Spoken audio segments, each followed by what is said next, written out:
I want to invite you again and welcome you to another lesson with Mr. Cornier, solving linear inequalities. This is benchmark number 4, math plus number 4. I can solve and determine appropriate solutions for a linear inequality. You guys ready? Let's go ahead, let's start.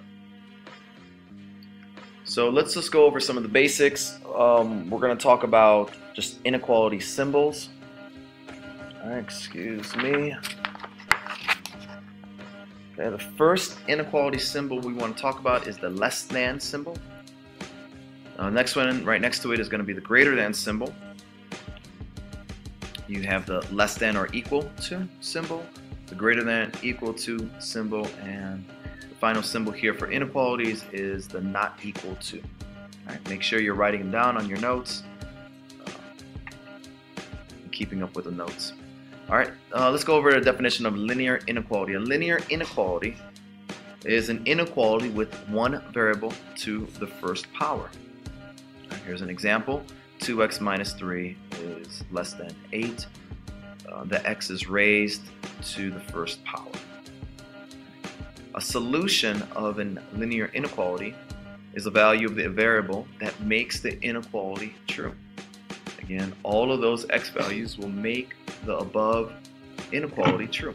If you plug in negative 3 for x, you'll have negative 6. Negative 6 minus 3 is negative 9. Negative 9 is less than 8. So every solution down here at the bottom will hold true.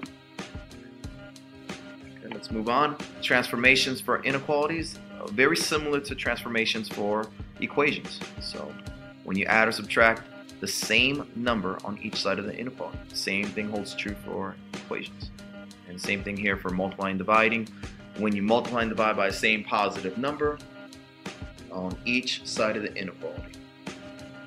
The only thing that's different is when you multiply or divide a negative number, you have to flip the inequality sign. Again, only when you're multiplying and dividing by a negative value.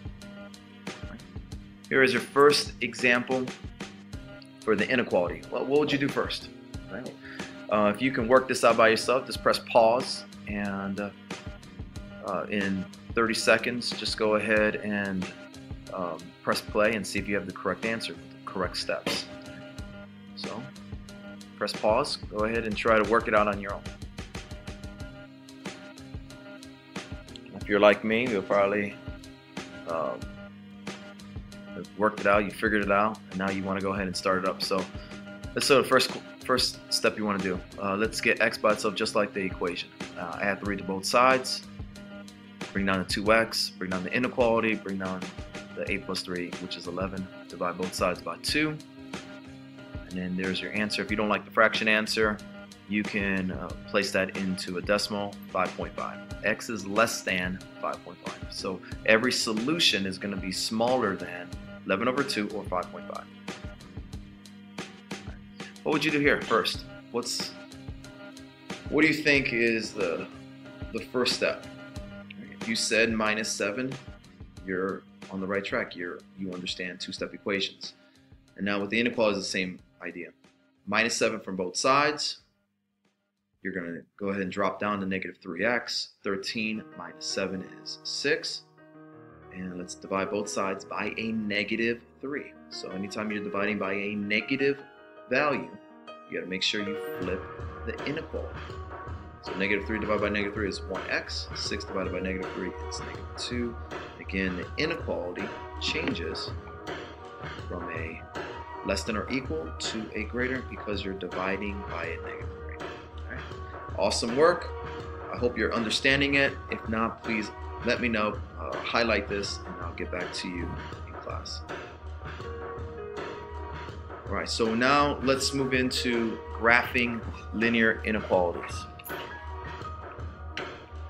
So the first thing you want to do when you graph linear inequalities, you have to remember that if it's a less than or greater than sign, you will have an open dot every single time. When it's equal to, less than or equal or greater than equal, you'll have a closed dot. You have to remember that. So let's go ahead and let's graph the two solutions from the previous two problems. X is less than 5.5. Go ahead on the graph. It's going to be open because it's less than, not equal to. So open circle at 5.5. You can take a pretty good estimation of where that's located between 5 and 6. It's less than, so all your solutions are going to be smaller or less than the 5.5. Hence the arrow darker going to the left. And I always read inequalities from the variable position x, y, t, s, and so forth. All right, so x is greater than or equal to -2. So it's equal to, close dot, add -2. And because it's bigger, it's going to go to the right. Any questions on graphing? Again, please let me know so I can help you out with that.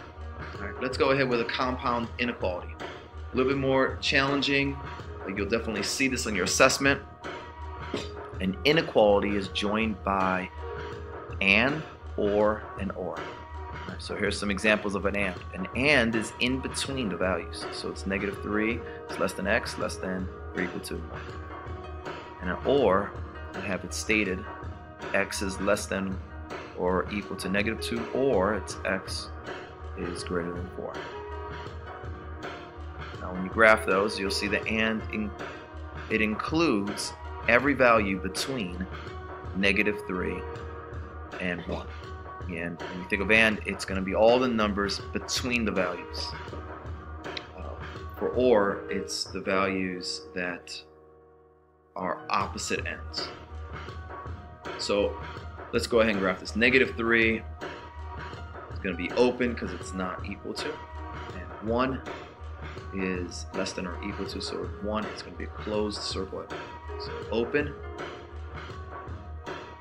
and -3, closed at 1, and the answer is going to be in between both those values. That's how you'll graph a compound inequality. Now for the or, something similar. It's going to close at -2, and it's x is less than, so it's going to go less, it's going to go lower. Every value that's smaller than -2. X is greater than 4. 4 is open circle, it's not equal. And it's going to be bigger, values bigger than 4 will be your solution for the compound inequality. Questions, comments? Again, put a star by your notes. Let me know so I can help you out. There's an example. Solve and graph this. -9 less than t plus 4 is less than 10. A little challenging. So let's get the t all by itself. -4 from each side of the inequality. So here it is. What it looks like. -4 from the -9. 9 negative minus 4 is 13 negative. 10 minus 4 is 6. So your answer here is going to be the values between -13 and 6 are going to be the right solution. All right. Again, think between.